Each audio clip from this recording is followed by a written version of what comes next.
তামান্না ভাটিয়া অভিনীত সেরা suspense thriller movie এটি। একটি মেয়ে নিজের কুকর্ম লুকাতে কি কি করতে পারে এবং কত নিচে নামতে পারে আর কত ধরনের ষড়যন্ত্র করতে পারে তাই দেখানো হয়েছে এই মুভিতে। এই মুভিটি এতই জনপ্রিয়তা পায় যে এটির উপর কয়েকটি হিন্দি মুভিও বানানো হয়েছে। তবে আজ আসুন আমরা মূল মুভিটির কাহিনী জেনে আসি, যার নাম মায়েস্ট্রো। গল্পের শুরুতেই আমরা একটা বাঁধাকপির ক্ষেত দেখতে পাই। এই ক্ষেতের মালিক অনেক রেগেছিল, কারণ একটি খরগোশ এসে প্রতিদিন তার সব বাঁধাকপি খেয়ে যাচ্ছিল। এর সাথে তার ক্ষেতের ফসল সব নষ্ট করে দিচ্ছিল। ক্ষেতের মালিক তখন রেগে যে বন্দুক হাতে তুলে নেয় আর ওই খরগোশটিকে খুঁজতে লাগে। তাকে দেখে মনে হয় আজ সে এই খরগোশটিকে মেরেই ফেলবে। তো খরগোশ তার ক্ষেতের বাঁধাকপি খাচ্ছিল, আর এদিকে সেই লোক বন্দুক হাতে ওই খরগোশটিকে মারার জন্য খুঁজে বেড়াচ্ছিল। তবে সে পাচ্ছিল না কোথাও। আর এর মধ্যেই লোকটি হঠাৎ একটু শব্দ করায় খরগোশটি সতর্ক হয়ে যায়, আর সাথে সাথেই ওই খরগোশ পালানো শুরু করে। এরপর দেখা যায় খরগোশ দৌড়াতে দৌড়াতে রাস্তার কাছে চলে আসে। তখন লোকটি খরগোশের দিকে নিরিখ করে গুলি ছোড়ে, আর এখানে দৃশ্য পরিবর্তন হয়। পরের দৃশ্যে আমরা আমাদের গল্পের নায়ককে দেখতে পাই, যার নাম আরুণ। আরুণ একজন পিয়ানো বাজক। সে বেশ ভালো পিয়ানো বাজায়, আর সে এটিকেই তার ক্যারিয়ার বানাতে চায়। আরুণ তার পিয়ানোতে সুর তোলার অনেক চেষ্টা করছিল, কিন্তু সে ঠিকভাবে সুরই তুলতে পারছিল না, কারণ তার পিয়ানোটি অনেক খারাপ হয়ে গেছে। এতে কোনোভাবেই ভালো সুর তোলা যাচ্ছে না। আর এখানে আমরা আরুণ সম্পর্কে একটা গোপন তথ্য জানতে পারি। আরুণ আসলে বাইরের দুনিয়ার সবার সামনে অন্ধ হওয়ার নাটক করে, তবে সে বাস্তবে খুব ভালোভাবে চোখে দেখতে পায়। সে আসলে চোখে লেন্স লাগায় আর এভাবেই অন্ধ হওয়ার নাটক করে। এমনটা করার পেছনে একটা কারণ আছে। কারণটা আরুণ আমাদের বলে যে অন্ধ হওয়ার যেমন অসুবিধা আছে তেমন কিছু সুবিধাও আছে। চোখে কিছু না দেখার কারণে তার ফোকাস পিয়ানো বাজানো ছাড়া আর অন্য কোনো দিকে যাবে না। তাই আরুণ ইচ্ছা করেই লেন্স লাগিয়ে অন্ধ সাজে, আর এতে করে মানুষের সিম্প্যাথিও পাওয়া যায়। যাই হোক, এরপর সে বাড়ির বাইরে আসলে টিঙ্কু নামের একটা দুষ্ট ছেলে গাছের সাথে দড়ি বেঁধে আরুণকে ফেলে দেওয়ার চেষ্টা করে। দড়ির সাথে পা লেগে আরুণ প্রায় পড়েই যাচ্ছিল। তখন সেই টিঙ্কু বলে, আরে আরুণ ভাইয়া, কেউ মনে হয় গাছের সাথে দড়ি বেঁধে রেখে গেছে। কিন্তু আরুণ তো জানে যে এটা টিঙ্কুর কাজ। তখন টিঙ্কু আরুণকে জিজ্ঞেস করে যে তুমি কোথায় যাচ্ছ। আরুণ বলে অটো স্ট্যান্ডে। টিঙ্কু তখন বলে যে তুমি আমাকে 10 টাকা দাও, আমি তোমার জন্য অটো ডেকে আনছি। এই টিঙ্কু ছেলেটা খুবই ধান্দাবাজ। সে সবার সাথে এই সব করে বেড়ায়, আর বেশ পাজি আর দুষ্টুও। যাই হোক, তো তখন আরুণ টিঙ্কুকে ধরে আর বলে যে কারোর সাথে এরপর আর মিথ্যা কথা বলবে না বলো। আমি জানি যে এই কাজটা কিন্তু তুমিই করেছো, তুমি আমাকে দড়ি বেঁধে ফেলে দিতে চেয়েছিলে। যাই হোক, এরপর আরুণ ওই ছেলেটিকে ছেড়ে দেয় আর নিজের মতো হাঁটতে শুরু করে। পথের মধ্যেই এক অন্ধ লোকের সাথে আরুণের ধাক্কা লাগে। অন্ধ লোকটি আরুণকে অনুরোধ করে যে তাকে যেন সে অটো স্ট্যান্ড পর্যন্ত পৌঁছে দেয়। আরুণ তখন ওই লোকটিকে নিয়েই যেতে থাকে। আরুণ আসলে প্রতিদিন এই পথ দিয়ে চলতে চলতে তার প্রত্যেকটা পথই পরিচিত। সে চোখে লেন্স লাগিয়ে অন্ধ হয়ে থাকলেও সে রাস্তাগুলো ভালোই চেনে। তবে সেখানে এক জায়গায় আজ ড্রেনের কাজ হচ্ছিল, আর এটা আরুণ না জানার কারণে আরুণ আর সেই অন্ধ লোক ওই ড্রেনের মধ্যেই পড়ে যাচ্ছিল। তখনই সেখানে কাজ করা লোকেরা তাদের সাবধান করে দেয়। এরপরে আরুণ সেই লোককে অটো স্ট্যান্ডে পৌঁছে দেয়। অন্ধ লোকটি তখন আরুণকে ধন্যবাদ জানায় তাকে এতটা হেল্প করার জন্য। তখন আরুণ বলে যে আমিও একজন অন্ধ। ওই লোকটি তখন বলে আজ তো অদ্ভুত ঘটনা ঘটলো, একজন অন্ধ আর একজন অন্ধ লোককে সাহায্য করলো। তো এরপর আরুণ এক মিউজিক্যাল ইনস্ট্রুমেন্টের দোকানে আসে। সেই দোকানের লোক আরুণকে দেখে অনেক খুশি হয়। সেই লোকের নাম হলো সুব্রামানিয়াম। তো সুব্রামানিয়াম আরুণকে বলে যে কিছু লোক তার কাছে একজন ভালো পিয়ানো টিচার খুঁজছে, তুমি কি তাদের শেখাতে পারবে? তখন আরুণ সুব্রামানিয়ামকে বলে যে আমি এখন শেখাতে পারবো না, কারণ এটি অত্যন্ত ঝামেলার কাজ। এরপর আরুণ সুব্রামানিয়ামকে বলে যে তার পিয়ানোটা আবারও খারাপ হয়ে গেছে, তার একটা পিয়ানো লাগবে। পিয়ানোটা সেকেন্ড হ্যান্ড হলেও হবে। আসলে 2 মাস পর আমার একটা কম্পিটিশন আছে, তাই আমি এখন পুরো মনোযোগ দিয়ে প্র্যাকটিস করতে চাই। সুব্রামানিয়াম তখন বলে যে এখন তো অমন পিয়ানো আমার কাছে নেই, একটা ছিল তাও বিক্রি হয়ে গেছে। তবে আমি যদি তেমন পিয়ানোর সন্ধান আবারও পাই তাহলে তোমাকে অবশ্যই বলবো। এরপরে আরুণ সেখান থেকে বের হয়ে যায়। তো দৃশ্য পরিবর্তন হয় আর আমরা মিস্টার মোহনকে দেখতে পাই। মিস্টার মোহন এই গুজরাট ইন্ডাস্ট্রির একজন অনেক পপুলার নায়ক ছিলেন, কিন্তু বর্তমানে তার তেমন পপুলারিটি নেই। তাই সে রিয়েল এস্টেটের ব্যবসা করে, আর তার ওয়াইফও একজন স্টার ছিল, কিন্তু সে মারা গিয়েছেন অনেক বছর আগে। আর এখন সে দ্বিতীয় বিয়ে করেছেন, তার চেয়ে বয়সে অনেক ছোট এক মেয়েকে। যাই হোক, তো দেখা যায় সে গিভ লাইফ নামক একটা এনজিওর অনুষ্ঠানে এসেছে। তার মেয়ে পবিত্রা এই এনজিওর একজন সদস্য, আর এটা ছিল অর্গান ডোনেটের একটা সংস্থা। কেউ মারা গেলে তার স্ব ইচ্ছায় সে তার অর্গান গুলো এখানে ডোনেট করে দিতে পারে, যাতে সেগুলো অন্য কারো কাজে লাগে। যাই হোক, তো মোহন তার মেয়ের রিকোয়েস্টে এখানে এসেছে, আর তার সাথে তার ওয়াইফ সিমরানকেও এনেছে। আর আগেই তো বলেছি সিমরান তার থেকে বয়সে অনেক ছোট। তো দেখা যায় তারা দুজন মিলে এই এনজিওর ভিতরে প্রবেশ করে। এরপর সেই অনুষ্ঠান শুরু হয়। বক্তব্য দেওয়ার জন্য মিস্টার মোহন বাবুকে ডাকা হয়, যেখানে মিস্টার মোহন বলে যে আমি এখানে এসেছি আমার মেয়ে পবিত্রার জন্য। সে বলে যারা সিনেমায় অভিনয় করে তারা হিরো নয়, বরং যারা মানুষের সাহায্য করে তারাই প্রকৃত হিরো। আর এজন্যই আমি এখানে এসেছি, কারণ আমি আমার মেয়ের চোখে হিরো হতে চাই। তো এরপর মোহন বলে এই সংস্থাটি আসলে অনেক ভালো কাজ করছে। মিস্টার মোহন সেই সংস্থার জন্য অনেক শুভকামনা জানায়। আরো বলে যে এই সংস্থাতেই সে এবং তার ওয়াইফ তাদের অর্গান ডোনেট করবে। এই বলে সে সবাইকে আশ্বাস দেয়। এরপরে তারা সেখান থেকে চলে যায়। মিস্টার মোহন বাড়িতে বসে তার পুরনো দিনের গানগুলোই ইউটিউবে শুনছিল, আর সিমরান তার জন্য খাবার রান্না করছিল। তখনই মোহনের মেয়ে পবিত্রা তার বাবাকে ভিডিও কল দেয়। আসলে পবিত্রা তার বাবাকে সরি বলে, কারণ সে আজ তাদের এনজিওর অনুষ্ঠানে আসতে পারেনি। তার এক্সাম চলছে, তাই তার ইচ্ছা থাকলেও সে আসতে পারেনি। তখন মোহন তাকে বলে, কোনো ব্যাপার না মা। তো মোহনের পর পবিত্রাকে জিজ্ঞেস করে যে তোমার পরীক্ষা কেমন হচ্ছে সেটা আগে বলো। পবিত্রা উত্তর দেয় যে তার পরীক্ষা বেশ ভালোই হচ্ছে। এরপরে মোহন পবিত্রাকে সিমরানের সাথে কথা বলিয়ে দেয়। পবিত্রা সিমরানকে জিজ্ঞেস করে যে আমার বাবা সারাদিন কি করে আন্টি? তখন সিমরান বলে যে তোমার বাবা সারাদিন তার পুরনো গানগুলোই শোনে, তুমি তাকে নিয়ে এত চিন্তা করো না, আমি আছি তো তাকে দেখে রাখার জন্য। এরপরে পবিত্রা ফোন রেখে দেয়। সিমরান তখন মোহনকে জিজ্ঞেস করে যে পবিত্রা আমার সাথে কেমন একটু অপরিচিতর মতো ব্যবহার করে কেন? আমাদের বিয়ে হয়েছে 2 বছর, সে এখনো আমাকে আন্টি বলেই ডাকে, এটা আমার একদমই ভালো লাগে না। তো মোহন তাকে বলে যে ওকে একটু সময় দাও, দেখবে সব ঠিক হয়ে যাবে। এরপরে সিমরান খাবার বানাতে থাকে আর মোহন তা ভিডিও করে। সিমরানের রান্না করা দেখে মোহন খুবই খুশি হয় আর সিমরানকে বলে যে আমি তোমার জন্য একটি কুকিং শো অর্গানাইজ করার ব্যবস্থা করব, আমার অনেক পরিচিত ডিরেক্টর আছে। তখনই সিমরান হঠাৎ করে রেগে ওঠে আর প্লেট ভেঙে ফেলে আর তাকে বলে যে তুমি কবে থেকে এই একই কথা বলে যাচ্ছ? তুমি কি আদৌ আমার জন্য কিছু করতে চাও, নাকি আমাকে শুধু ব্যবহারই করে যাচ্ছ?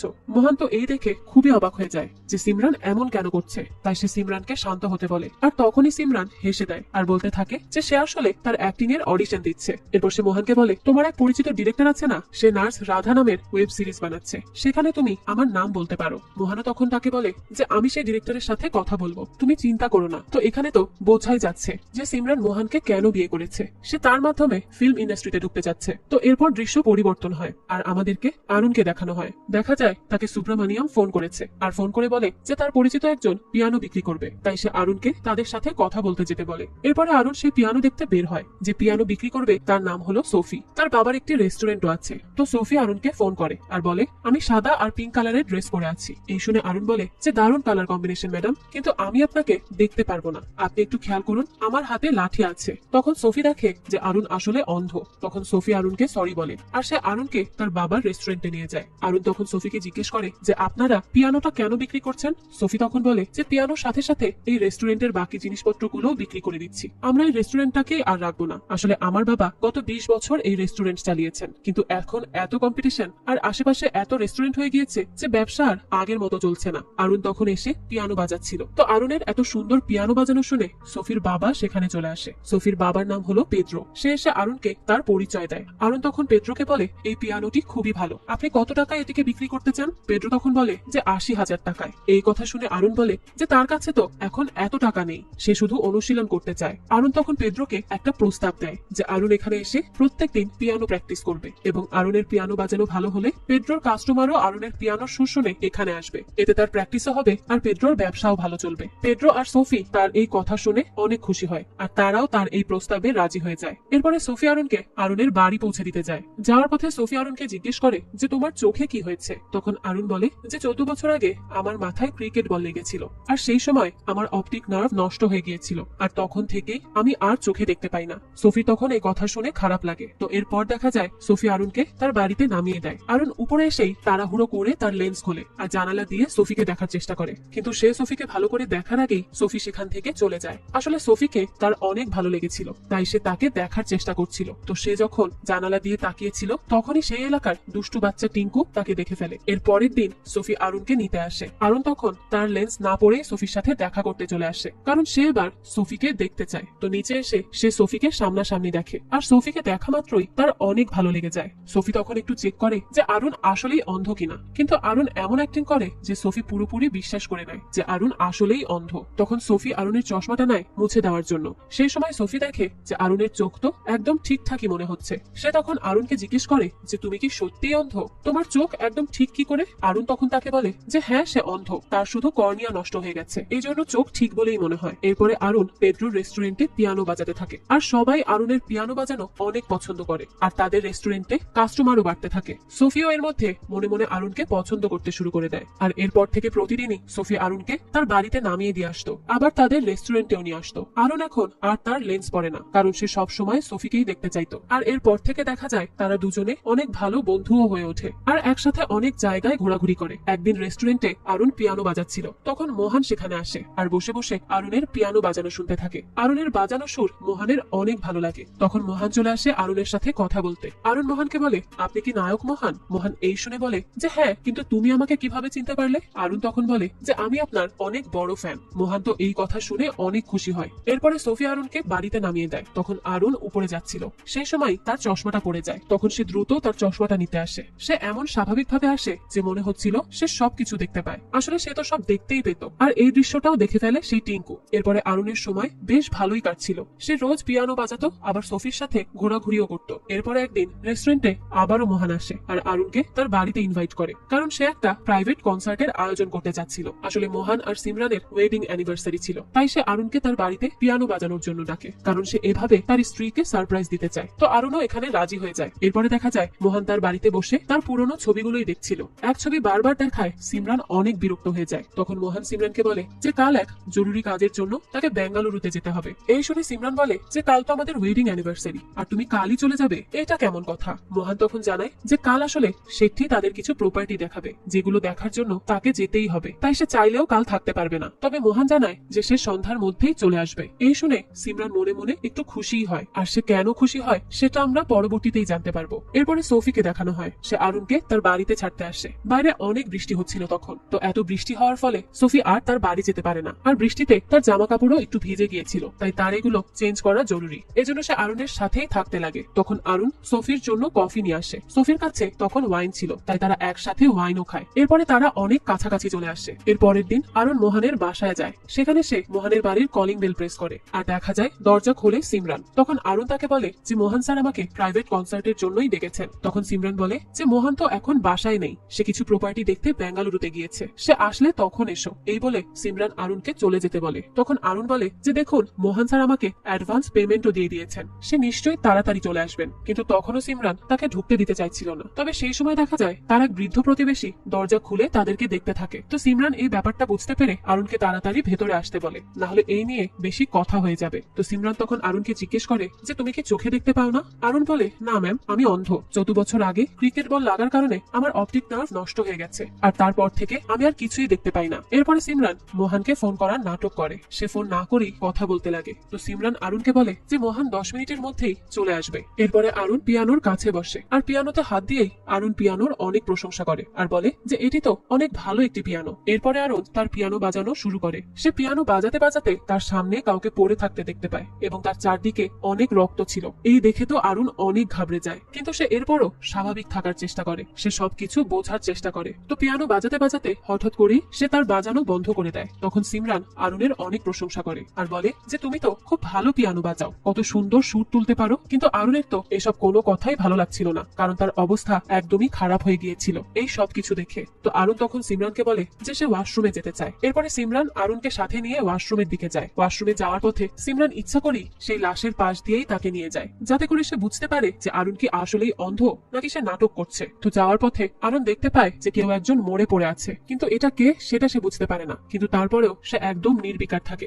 এরপর ওয়াশরুমে গিয়ে সে দেখে যে একজন বন্দুক হাতে নিয়ে সেখানেই দাঁড়িয়ে আছে, আর এই লোকের নাম ববি। সে একজন পুলিশ অফিসার। তো আরুন ওয়াশরুমেও একদম স্বাভাবিক থাকার চেষ্টা করে আর সেখান থেকে বের হয়ে আসার পথে দেখে যে সেখানে যে লাশটা পড়েছিল সেটা আর অন্য কারো নয়, মিস্টার মোহানের, এবং তার বুকে গুলি লেগে আছে। এরপরে আমাদের একটি ফ্ল্যাশব্যাক দেখানো হয়। মিস্টার মোহান আসলে সিমরানকে সারপ্রাইজ দেওয়ার জন্যই মিথ্যা কথা বলেছিল আর বেঙ্গালুরু যাওয়ার নাটক করেছিল। কিন্তু সে যখন বাড়িতে আসে তখন তো সে নিজেই সারপ্রাইজড হয়ে যায়। সে তার ওয়াইফ সিমরানের সাথে ববিকে দেখতে পায়, আর এটা দেখেই তো সে অনেক বেশি রেগে যায়। আর ববি ওই দিন পিস্তল এনেছিল, পিস্তলটা বাইরেই রাখা ছিল, আর রাগের চোটে ববি সেই পিস্তলটা হাতে নিয়ে নেয় আর তাদের দিকে তাক করে। তখনই ববি এসে তার উপর হামলে পড়ে আর তারা দুজন মিলেই মোহনকে মেরে ফেলে। এরপরে দৃশ্য বর্তমানে আসে আর আরুন পিয়ানো বাজাতে থাকে। তখন তো ববি বাইরে বেরিয়ে আসলে সিমরান ববিকে বলে যে আরুন কিছুই দেখতে পায় না, তাই সমস্যা নেই। এরপরে সিমরান আর ববি মিলে মিস্টার মোহনের লাশ একটা সুটকেসে ভরে ফেলে। আরুন এই সব কিছুই দেখছিল, কিন্তু সে না দেখার অভিনয় করে যাচ্ছিল, কারণ সে যদি এখন কিছু বলে তাহলে তার জীবনও হুমকির মুখে পড়তে পারে।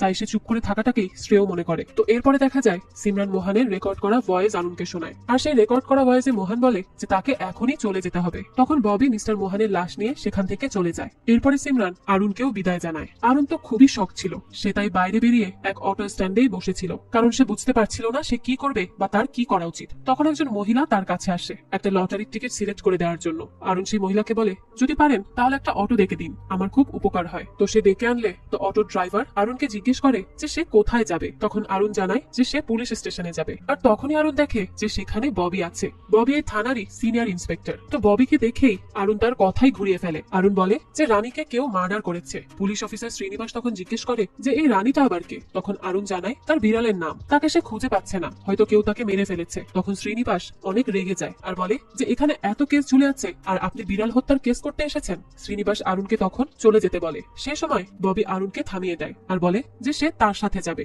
আরুন তখন একটু ভয় পেয়ে যায়, কিন্তু সে ববিকে তার বাড়িতে নিয়ে আসে। বাড়িতে আসার পর ববি সবকিছু চেক করতে লাগে যে আরুন সত্যি দেখতে পায় কিনা, কিন্তু তার সামনেও খুবই ভালো অ্যাক্টিং করে আরুন। তাই ববিও বুঝতে পারে না যে আরুন আসলেই চোখে দেখতে পায়। এরপরে ববি সেখানে নিউজ পেপার পায়। এই দেখে ববি আরুনকে জিজ্ঞেস করে যে নিউজ পেপার দিয়ে তোমার কি কাজ। তখন আরুন বলে এগুলো রানীর আবর্জনা পরিষ্কার করতে লাগে। তখনই আরুন তার লেন্স দেখতে পায়। আরুন অনেক সতর্কতার সাথে তার লেন্স লুকিয়ে ফেলে। আর সেই সময় স্কুল বাসের শব্দ শোনা যায়। এই শুনে আরুন ববিকে বলে যে নিশ্চয়ই টিঙ্কু চলে এসেছে, আর টিঙ্কুই আমার রানীকে হত্যা করেছে আমি নিশ্চিত। ববি তো এদিক ওদিক দেখতে থাকে, কিন্তু সে সেখানে সন্দেহজনক কিছুই পায় না। এরপরেই আরুনের বিড়াল রানী সেখানে চলে আসে। তখন ববির যাতে সন্দেহ না হয় তাই সে ববিকে বলে, যাক আপনার জন্যই হয়তো আমি আমার রানীকে খুঁজে পেয়েছি, এজন্য আপনাকে অনেক ধন্যবাদ। আমি তো ভেবেছিলাম ওই টিঙ্কু হয়তো আমার বিড়ালটাকে মেরেই ফেলেছে। এরপরে রাতের বেলা আরুন পেড্রোর ক্যাফেতে যায় আর সেখানে গিয়ে পিয়ানো বাজাতে থাকে। তো সেই সময় দেখা যায় সেখানে সিমরানও এসেছিল।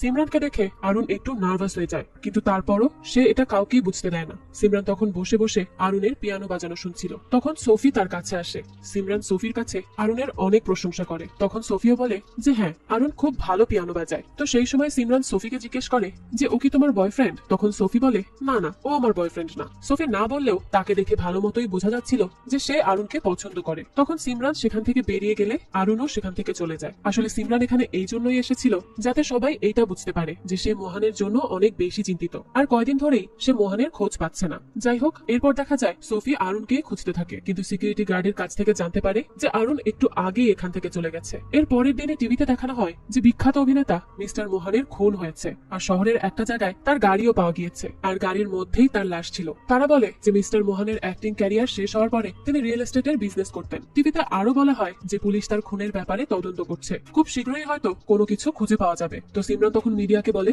যে এই মাসের 14 তারিখে তাদের ওয়েডিং অ্যানিভার্সারি ছিল। সেদিন 1 কোটি টাকা নিয়ে মিস্টার মোহান প্রপার্টি কিনতে গিয়েছিলেন, তবে তার সন্ধ্যার মধ্যে বাড়ি ফিরে আসার কথা ছিল, কিন্তু সে আর আসেনি। এইসব বলে সে একটু ইমোশনাল হওয়ার নাটক করে। তো এই খুনের ব্যাপারে পুলিশ প্রাথমিকভাবে ধারণা করছে যে টাকার জন্যই হয়তো মিস্টার মোহানের খুন করা হয়েছে। এরপরে পুলিশ স্টেশনে সিমরান আর পবিত্র ছিল। তখন সেখানে আরুনকে নিয়ে আসা হয়, কারণ আরুন শেষবারের মতো মিস্টার মোহানকে দেখেছিল। তখন আরুন তাদের সবাইকে বলে যে সেদিন প্রাইভেট কনসার্টের জন্য মিস্টার মোহান তাকে ডেকেছিলেন, আর সেই দিন সে 5 মিনিটের জন্য এসে আবারও বাড়ি থেকে বেরিয়ে যান। তখনই অরুণ তাদেরকে বলে যে এই পুলিশ অফিসার ববি আর সিমরানি মিস্টার মোহানকে খুন করেছে। আমি সবকিছু দেখতে পাই, আমার কথা বিশ্বাস করুন। কিন্তু এগুলো সে তার কল্পনায় বলে, সে সত্যি সত্যি এসবের কিছুই বলে না, কারণ সে বুঝতে পারে সত্যি বললে তার জীবন হুমকির মুখে পড়বে।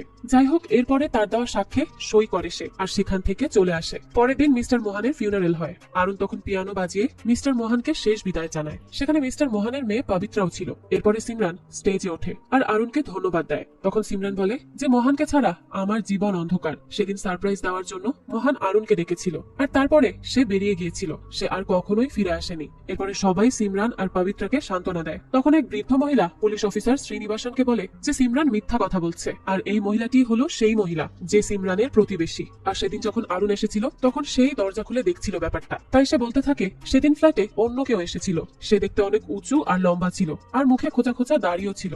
সে আসার পর মোহান এসেছিল, আর সবশেষে এসেছিল এই পিয়ানো বাদক। শ্রীনিবাস তখন সেই মহিলার নাম জিজ্ঞেস করে আর বলে যে আপনি কোথায় থাকেন আর কিভাবে দেখলেন এসব। তখন সেই মহিলা জানায় যে তার নাম মিসেস ডিসুজা, সে মোহানের সামনের ফ্ল্যাটেই থাকে। তো মিসেস ডিসুজা তখন শ্রীনিবাসকে এই ব্যাপারে সিমরানের সাথে কথা বলতে বলে। শ্রীনিবাস তখন সিমরানকে এই ব্যাপারে জিজ্ঞেস করে। তো সিমরান বলে যে গত সপ্তাহে খাবার ডেলিভারি করতে একজন লোক এসেছিল। মিসেস ডিসুজা হয়তো তার কথাই বলছে, আর দেখুন তার তো বয়স হয়েছে, তাই তার কথা এত মাথায় নিবেন না। এরপরে পুলিশ অফিসার তার কথা মেনে নেয়। দৃশ্য পরিবর্তন হয়, আর আমরা পুলিশ অফিসার ববির বাসা দেখতে পাই। দেখা যায় সেখানে শ্রীনিবাস এসেছে, আর সে ববির সাথে বসেই খাবার খাচ্ছিল। তখন ববির বউ বলে যে এই মিস্টার মোহানের খুনিকে ধরতে পারলে তোমার প্রমোশন হয়ে যাবে। এই শুনে তো শ্রীনিবাস বলে যে স্যার তো খুনিকে অনেক তাড়াতাড়ি ধরে ফেলবে। তখন ববি একটু ঘাবড়ে যায়, কারণ খুনটা তো সে আর সিমরানই করেছে। এরপরে ববির স্ত্রী বলে যে সিমরান ওই বুড়ো চন্দ্রমোহনকে তো টাকার জন্যই বিয়ে করেছে, নিশ্চয়ই ওর সাথে অন্য কারোর সম্পর্ক আছে। তখন শ্রীনিবাস বলে যে মিসেস ডিসুজাও ওই একই কথা বলছিল, সে মোহনের বাড়িতে অন্য কাউকে যেতে দেখেছে। তখন ববি বলে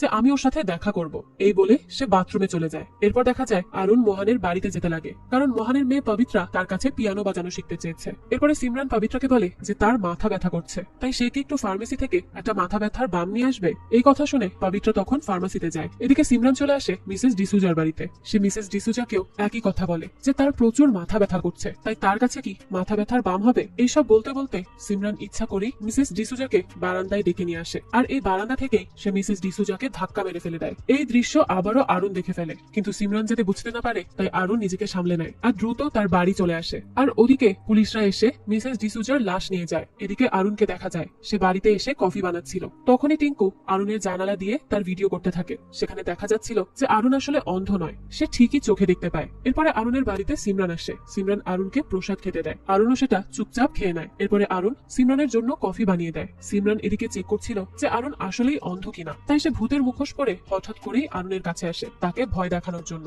আরুণ ভয় পেয়ে গেলেও সে স্বাভাবিক থাকার চেষ্টা করে, কিন্তু যখন আরুণ কফি নিয়ে আসে সিমরান তখন আরুণের কফিতে কিছু লিকুইড মিশিয়ে দেয়। আর আরুণ তো সেটা দেখেই ফেলে, তো সিমরান তাকে এরপর কফি খেতে বলে, কিন্তু আরুণ বুদ্ধি করে তা ফেলে দেয়। তখনই সিমরান তার ব্যাগ থেকে বন্দুক বের করে, আর এতে আরুণ ভয় পেয়ে যায়, তাই সে আর স্বাভাবিক থাকতে পারে না। সে সিমরানকে বলে সে যেন তাকে ক্ষমা করে দেয়। সিমরান তাকে বলে যে তুমি একের পর এক আমার 2টা খুন দেখেছো। তখন আরুণ বলে আমাকে মেরো না প্লিজ, আমি কাউকে কিছুই বলবো না। তখন সিমরান তাকে বলে যে এই বন্দুকটি আসলে নকল। এরপরে আরুণের মাথা ঘুরতে থাকে, আসলে সিমরানের দেওয়া প্রসাদে ঘুমের ওষুধ মেশানো ছিল, তাই আরুণ মাথা ঘুরেই পড়ে যায়। এরপরে সোফি আরুণের সাথে দেখা করতে আসে। তখন টিঙ্কু তাকে বলে যে আমার কাছে একটি ভিডিও আছে, আমাকে 100 টাকা দাও, তাহলে আমি তোমাকে সেটা দেখাবো। তো সোফি বাচ্চাটার কথায় তেমন গুরুত্ব দেয় না, কিন্তু টিঙ্কু জোর করেই ভিডিওটা দেখায়। আর সেখানে সোফি দেখে যে আরুণ তা আসলে চোখে দেখতে পায়। এই দেখে সোফি খুবই রেগে যায়, তাই সে দ্রুত আরুণের বাড়ির দরজায় নক করে। তখন সিমরান অনেক অপ্রস্তুত অবস্থায় দরজা খোলে। তাকে দেখে মনে হয় যে সে আরুণের সাথে ঘনিষ্ঠ অবস্থায় ছিল। সোফি তো ভেতরে এসে দেখতে পায় যে আরুণ বিছানায় অর্ধনগ্ন অবস্থায় পড়ে আছে,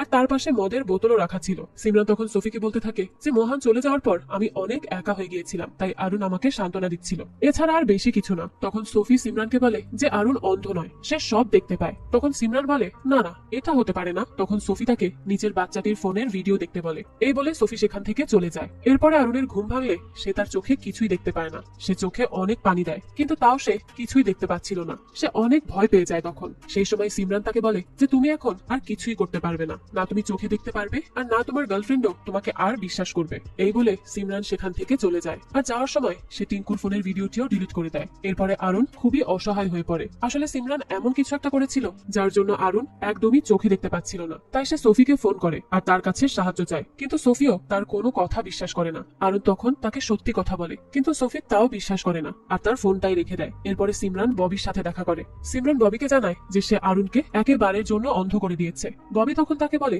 তোমার আরুণকে একেবারে মেরে ফেলা উচিত ছিল। সিমরান বলতে থাকে যে সব কাজ কি আমি একাই করবো নাকি, আর আমাকে কি সিরিয়াল কিলার পেয়েছো যে একের পর এক আমি মানুষ খুন করে যাব? আর পারবো না, তোমারও তো কিছু করা উচিত তাই না। এদিকে আরুণকে দেখানো হয় সে তার ব্যাগ দ্রুত গুছিয়ে নেয় আর সেখান থেকে পালানোর প্রস্তুতি নেয়। তখনই ববি আরুণের গলায় গামছা পেঁচিয়ে আরুণকে মারতে লাগে। সে সময় আরুণ কোনোভাবে তার প্রাণটা বাঁচায় আর সেখান থেকে পালাতে লাগে। আরুণ চোখে দেখতে না পেলেও তার এলাকা সম্পর্কে ভালো ধারণা আছে, তাই সেই অনুযায়ী সে পালানোর চেষ্টা করে, কিন্তু ববি আবারও আরুণের উপর হামলা করে। তখন আরুণ বুদ্ধি করে ববিকে সেই ড্রেনের গর্তের মধ্যে ফেলে দেয় আর সেখান থেকে পালিয়ে যায়। এর পরের দিন আরুণ ট্রেন স্টেশনে আসে। সে এই শহর ছেড়ে পালিয়ে যেতে চায়। তখনই পবিত্রা আরুণকে দেখতে পায় আর সে আরুণের কাছে আসে আর তার সাথে কথা বলে। তখন পবিত্রা বলে যে আমার বাবার খুনটা আমি মেনে নিতে পারছি না, নিশ্চয়ই এই খুনের সাথে আমাদের কোনো কাছের লোকই জড়িয়ে আছে। তখন আরুণ তাকে সত্যিটা বলেই দিতে চাচ্ছিল, কিন্তু তখনই সিমরান সেখানে এসে যায়। তাই আরুণ পবিত্রাকে আর কিছুই বলে না, শুধু বলে এইসব নিয়ে চিন্তা না করে নিজের ক্যারিয়ারের দিকে মনোযোগ দাও। তো এরপর সিমরান আরুণকে ট্রেনের দিকে এগিয়ে দেয়।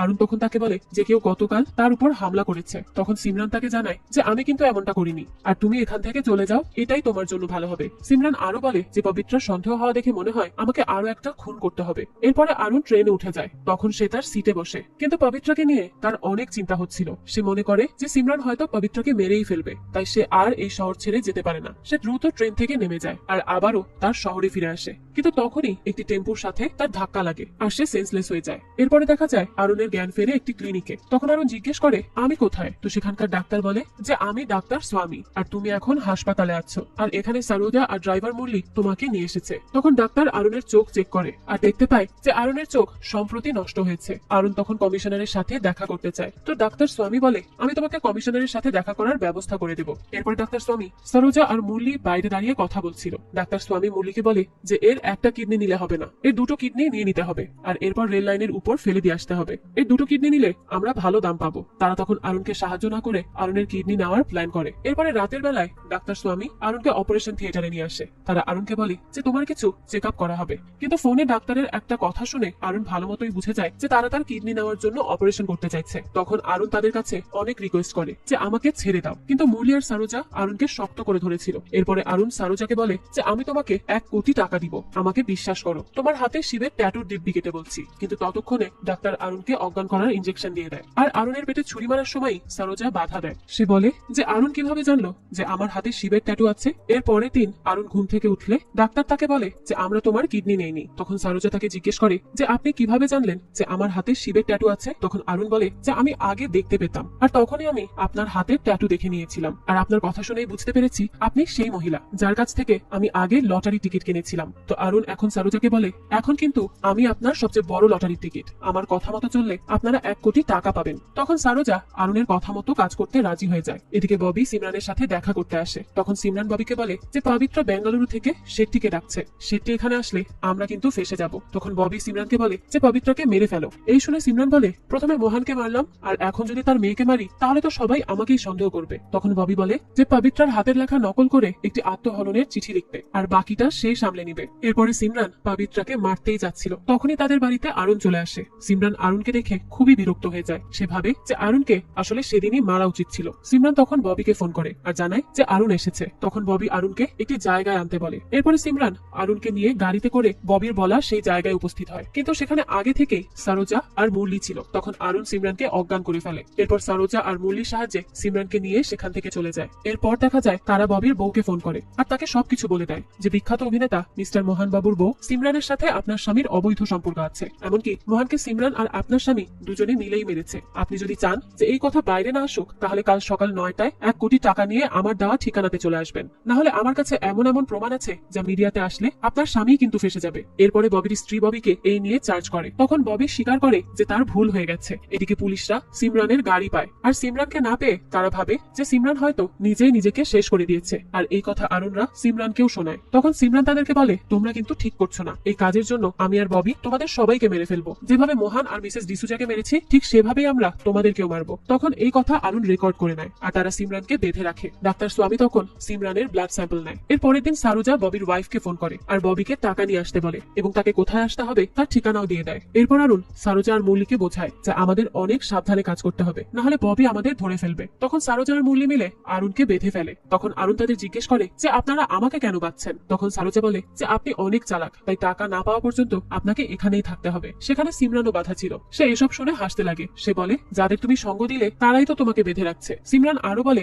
যে ববি কিন্তু ওদের পেলে মেরেই ফেলবে। এরপর সে অরুণকে বলে যে আমাদের একে অপরকে সাহায্য করতে হবে, না হলে আমরাও বাঁচতে পারবো না, ববি আমাকেও মেরে ফেলবে। এরপরে সিমরান অরুণের কাছে এগিয়ে আসে। এদিকে সারোজা আর মুরলি ববিকে একটা আন্ডার কনস্ট্রাকশন বিল্ডিং এ ডাকে। তখন ববিকে মুরলি উপরে টাকা নিয়ে আসতে বলে। ববি উপরে এসে মুরলিকে দেখে ফেলে। তখনই মুরলি টাকা নিয়ে পালানোর চেষ্টা করে, কিন্তু ববি মুরলির ঘাড়ে গুলি করে দেয়। ফলে মুরলি সেখানেই পড়ে যায়। তখন ববি এসে তাকে ধরে আর তাকে জিজ্ঞেস করে প্রমাণ কোথায় বল। তখন মুরলি জানায় প্রমাণ দিদির কাছে আছে, আর আমার দিদি বেসমেন্টে আছে। ববি তখনই লিফটে করে নিচে যেতে লাগে। মুরলি সেই সুযোগে সারোজাকে ফোন করে আর বলে দেয় ববি লিফটে আছে। তো এই কথা শুনেই সারোজা তখনই বিল্ডিং এর মেইন সুইচ বন্ধ করে দেয়। আর আমরা এখানে বুঝতে পারি যে সারোজা আসলে বেসমেন্টে ছিল না, এটা মিথ্যা কথা ছিল।